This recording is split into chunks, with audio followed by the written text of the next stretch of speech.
everyone. Welcome to the Urban Wine Club podcast. I am Ari, and I am here with my co-host, Fotios Stamos. Hello, Foti. Yasu Ari, how are you? I'm very good. We have a very exciting show today. We have, every time we do the podcast, we bring more and more interesting people from the industry that are doing great things, and I'm very excited. I'm going to turn it over to you, Foti, so you could bring on our awesome, awesome guests. Absolutely, absolutely. As always, super excited here at the Wine Club podcast for wine lovers and beyond. Today we're going to be diving deep into one of the most technologically advanced viticultural zones in Europe. That area happens to be Amyndeon, Greece. If you haven't heard it, you're going to learn tons about it today in this episode. We're talking about a region where it's high altitude, sandy soils, and extreme precision. That word is important. Extreme precision to create some of the world-class PDOs, and we'll talk about what PDOs are as well in this episode. The PDO is Amyndeon, and the PGI is Florina wines. To help us decode, Ari, the science of the vine and the evolution of this unique ecosystem, we are joined by the fabulous Angelos Iatridis, and along with him is also his daughter, second generation Angeliki, who are the winemakers and owners of Alpha Estate. An honor. Welcome to the podcast, Angelos and Angeliki. Thank you so much for taking time out of your busy schedule to be with us. Thank you. Thank you for inviting us. Thank you so Thank you much. very much. It's a pleasure being here. Thank And you so much. before we do start, it's exciting for us and an honor because obviously, we get the pleasure of trying a lot of wines from around the world. And being that our background is Greek as well, we enjoy drinking anything that comes out of your production. So when we sip on this wine in the glass, it reminds us of, the essence of this beautiful product. But what goes behind the scenes is even more fascinating. So it's an honor to have you here because we get to speak to the folks who make the wines that we personally love ourselves. Yeah. So before we do begin, can you tell us a little bit about yourselves personally, your background, maybe a little bit of the history behind your personal journey through wine, the winery, and how this all came about? I like to start a little bit from my ancestors saying that I come from a family that owns pastry shop in Constantinopolis. Huh. So we have a huge relation with taste. My grandfather was a pastry guy in Constantinopolis, make this Eastern sweets like baklava, like revani, like kataifi. And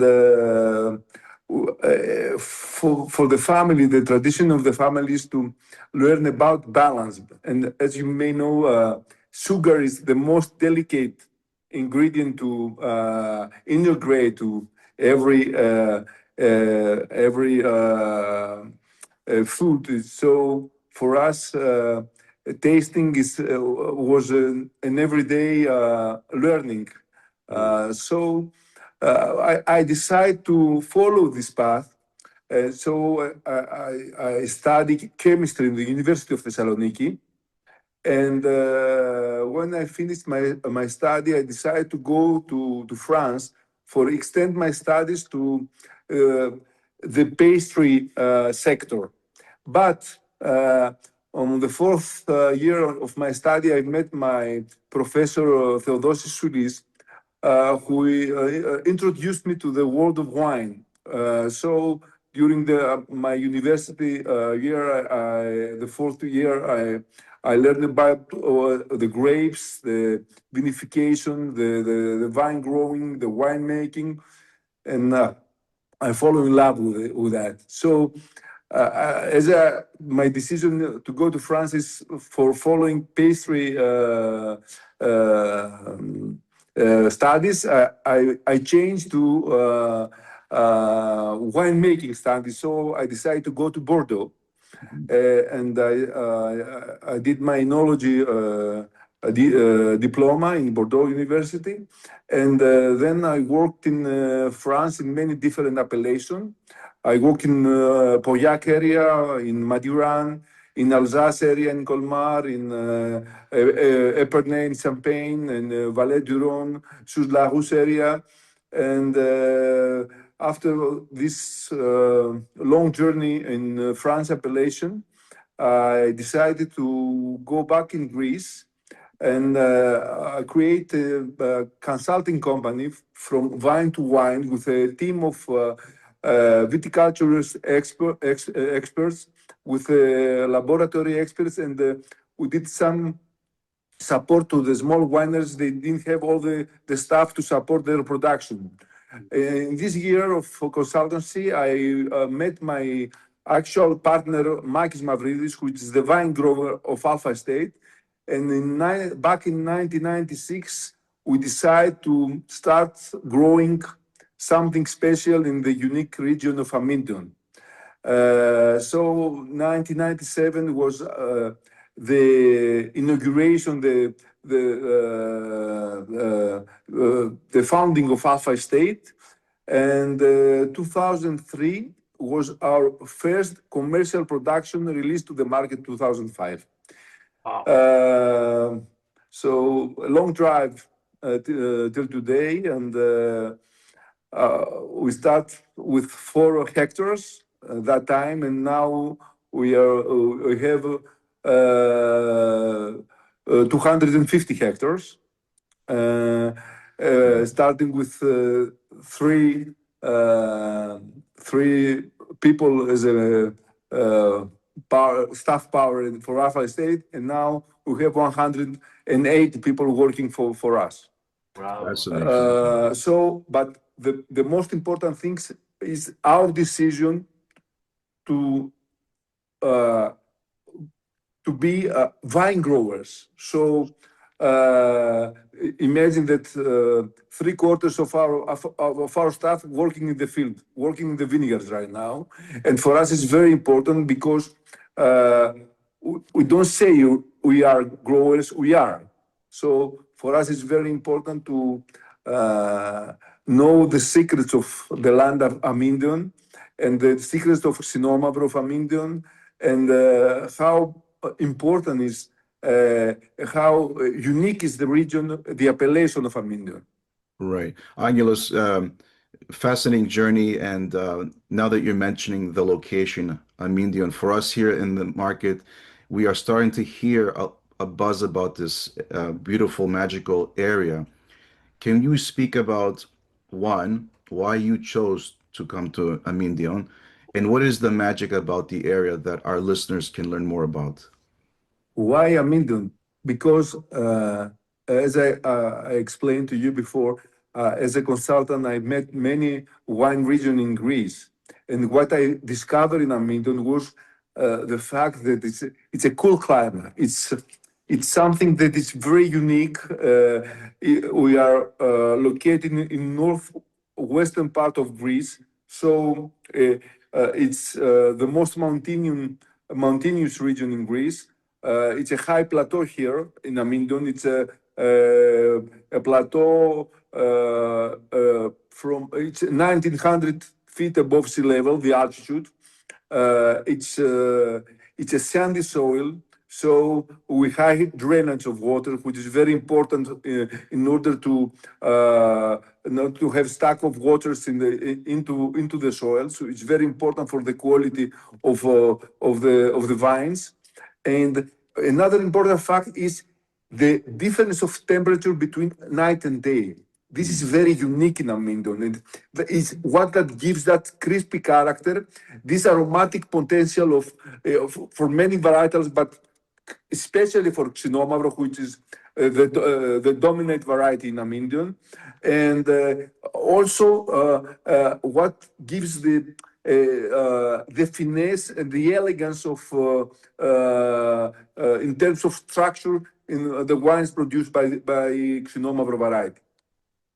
So another important fact that characterizes Amyndeon is the fact that this high plateau, surrounding by two lakes, that lakes working as a tampon concerning the temperature during summertime they release freshness, and during wintertime they release warmer. So that balance the ecosystem of Amyndeon.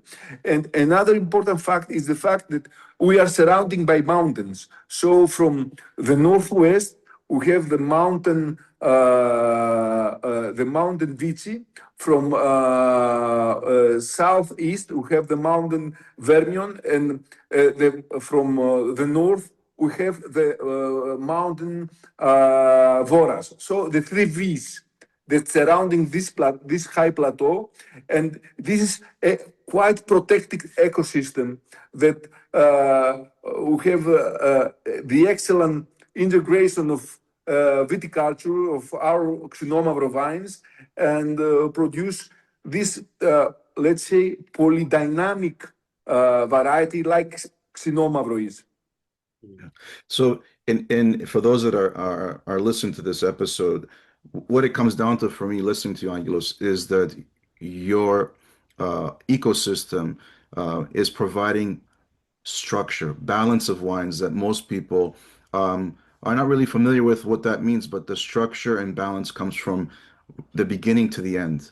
That's almost in itself such a challenging approach and endeavor, but you make it so eloquently that it definitely sings when you sip. Another thing that I find fascinating about what you're doing as well with your team is not just your hard work and the talent in the vineyards, but also you're implementing cutting edge technology that we should speak about that you don't really hear about. But can we speak a little bit about these new practices that whether they're new to us, but maybe not to you, but we'd love to touch upon the fact of number one, what you're implementing for technology and why this technology.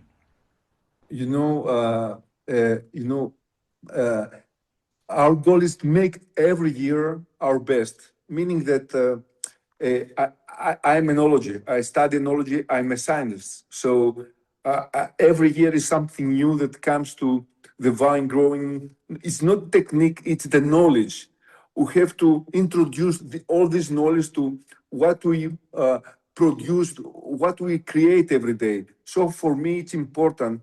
30 years back, we were the first viticulture exploitation in Europe. We have introduced the underground irrigation system into the vines. That means that 40 centimeters in depth and 30 centimeters from the line. Now we have installed an underground irrigation system, subsoil irrigation system, about 2,000 miles, covering the whole vineyard of Alpha Estate.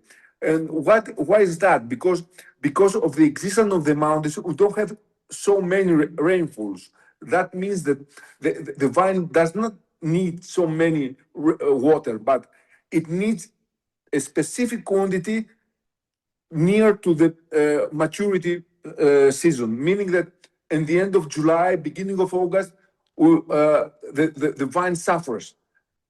We have to be close to the suffer point of the vines. So it's very important to provide with minimum quantities of water that allows the ripening of the plant. Every plant needs some minimum quantity of water in order to produce the highest possible quality. And for us is what is very important. Another fact, we follow the ripening of the vineyard by satellites. We purchase sometimes during the summertime and just a few days, a week before harvest, in order to allocate and to specify the needs of the vineyard for the next season. So it's very important to know, and this is knowledge. This is a pure knowledge. If I allow to say, we work as a I'm a winemaker, but I'm a producer as well. I love to walk into the vineyard. So for me, it's very important to be like a drone to the vineyard, to scanning the vineyard. So all my people do the same thing. It's very important to know every detail whenever it can be found. We like to be 100% absolute quality, and this is because this is a passion for excellence, and this passion is never ending. There is no limit on that. The limit is the next year. So every our greatest vintage is our next. This is what happens to Alpha Estate. Wow. We can definitely feel the passion in your voice, Angelos, and maybe one of these days that you might be able to ride in a drone all over your vineyard so we can feel what's going on. But Can I just say, as somebody who's a technology person background, how you mention, the science, the technology, and then, your passion for making everything very precise, very respectful of what you do, and how you bring the science and the technology into something that you're so passionate about. So bravo. yeah, Thank you so much. We love to do this, and we are happy that all the team is doing this, and this is very important. There is no Angelos Iatridis or Makis Mavridis, the owners of Alpha Estate, but there is no boss here. The boss is what we are doing outside, because the boss is the plant, is the vines. right. And all this is in the efforts to produce what we would like to say a quality production. And having said that, Angelos, we're starting to see the labeling of wines from Greece and from the different regions, PDO and PGI. Can we discuss a little bit about what our listeners would understand, any differences or any distinctions between what it means PDO and PGI production? Let's say PDO, it's the old ROC of the European Union. Now the PDO is protected designation of origin. It's the highest level of quantity. There are strict rules following the vine growing and the wine making, meaning that you cannot exceed a certain level of yield of crop production per hectare. So there is some limitation on that, and also the way of growing the grapes, the way of pruning the grapes, and of course the grape varieties, they can be part of this appellation, of this PDO appellation. So for our Amyndeon appellation, for example, we can use just Xinomavro, 100% Xinomavro. So if we make blends, let's say we lose this advantage of having a PDO and go to the PGI. PGI meaning protected geographical indication. The rules are not that strict like a PDO, so it's more let's say relaxed and flexible. But it's not a question of quality, because the PDO is mainly related to history. The history background of the area. Amyndeon took his name from Amyndas II, grandfather of Alexander the Great. So there is a huge history about growing Xinomavro in this area. And so the other varietals, Greek ones or international variety, introduced to the area, let's say 40 to 50 years back. So all this new introduction, even blending with Xinomavro,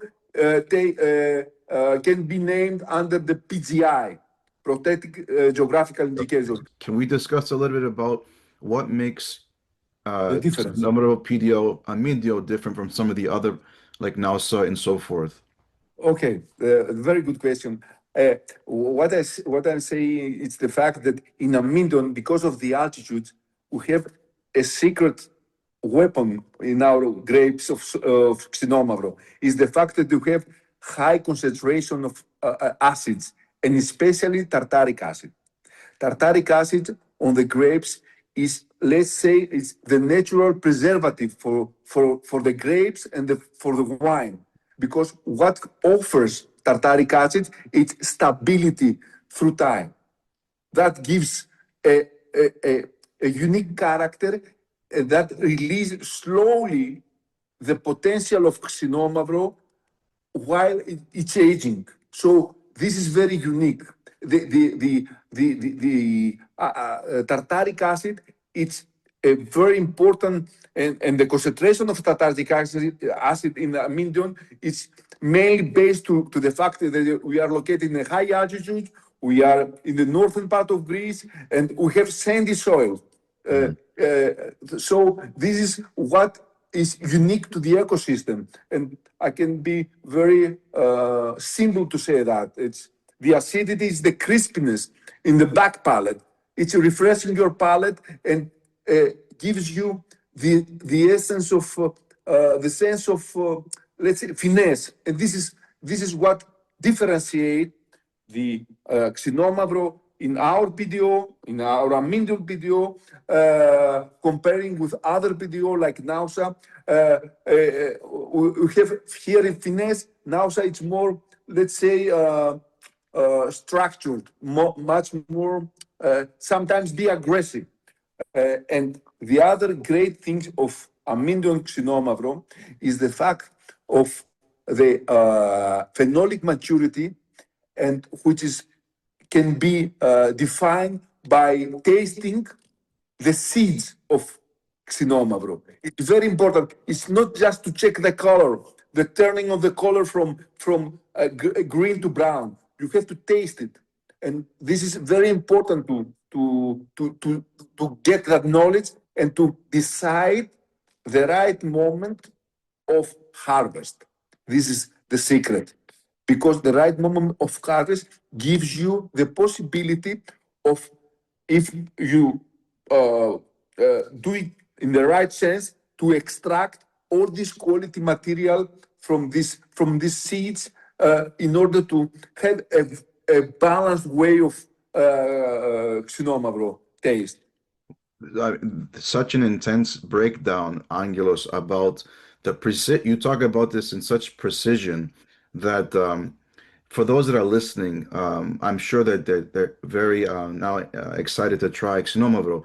But for those that are listening, Angelos, who are international drinkers who probably enjoy some of the best juice around the world, what type of drinker or what type of selection could you describe to someone that drinks something else that Xinomavro might be like? Not that it's the same, but something to compare without justification that it's the same. You just gave me the opportunity to say this because I believe that. I believe that Nebbiolo is very close to Xinomavro. I agree. So, I believe a possible blending, stylistically speaking, Nebbiolo and Pinot Noir that gives Xinomavro. Xinomavro is a very unique variety. I think Xinomavro is the base of this varietal. Is genetically they don't have any relation, but you know, stylistically this is the people that drinking this kind of wines. They have balance and finesse. They have structure and nice crispiness. And what is very important for Xinomavro wines, very close to Barolo and Barbaresco, for example, is the fact and especially Barbaresco, it's this kind of let's say higher acidity and extended aging period. So I believe that a wine of Xinomavro, well made, in the well vine growing procedure, so that can get aging at least 30, 40, 50 years easy. Wow. That's I'm going to stick around for the next 50 years so we can try some of these wines for the age potential. But if you drink Xinomavro, you're going to have this opportunity for sure. That's my prescription. As this to be medically proven.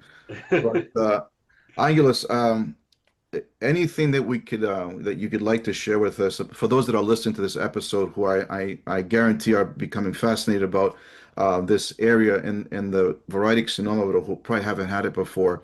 But for those that are listening, anything that you want to leave us with about maybe next steps for the area for Amyndeon, anything that maybe you'd like to share with us about something that's coming in the near future. I know you mentioned bits and pieces in the beginning of the episode, but anything that you'd like to share with us as we come to the close of this episode.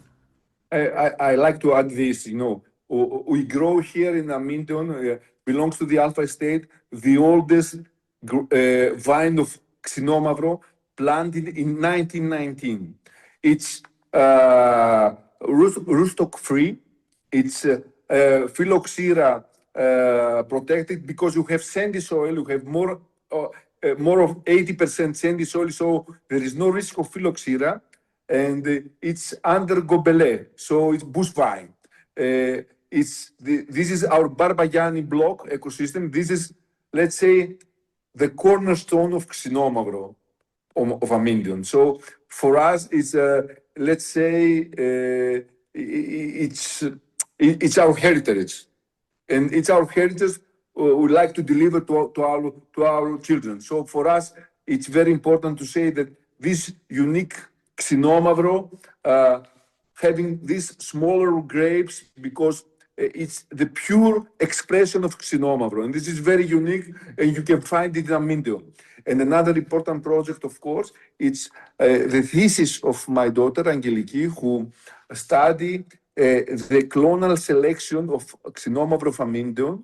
So we isolated two specific clones, having clear them from any disease, any genetic disease, which is very important for all varietals, with collaborating with a nursery, Bakasietas nursery in Greece, and we're gonna have a clear genetic Xinomavro for these two clones, the clone 19 and clone 37, soon will be released as a commercial product in our lineup of Alpha Estate wines. Amazing. We're looking forward to everything that you're doing with your team and with Angeliki. We're very fortunate that we're able to actually enjoy some of your selections in the markets that we're in. We're always looking forward to what Alpha Estate is doing next. We're also going to be looking forward to your project in Santorini. We want to thank you for the time. It's always an honor to be in your presence, whether it's in person or virtually. I say, as the first time meeting you, Angelos, I like the human side of any job, any company. I like the human side, and listening to you speak about your passion, but also your knowledge is amazing. So thank you so much. Thank you so much. Thank you, and the honor is mine. Thank you so much. Because now, moving forward, as we sip on Alpha Estate wines, your voice will echo in the glass for us. Yes, thank you. Thank you. Thank you so much, Ari. Thank you. Take it away, my friend. Once again, thank you, Angelos. Thank you, Angeliki. Thank you. Amazing listening to this story. Amazing listening to your knowledge. Amazing listening to your passion. These are the things that, I could sip a wine and enjoy it, but when I do think about you describing the wine, Angelos, it's going to make it so much better. So we appreciate. Please feel the Alpha Estate essence. Thank you. We appreciate you guys taking the time. Thank you so much for being with us. We want to thank everybody out there for watching and listening. All the information will be in the show notes, and get out there and get some Alpha Estate. Thank you, everybody. We'll see you next time. Bye-bye.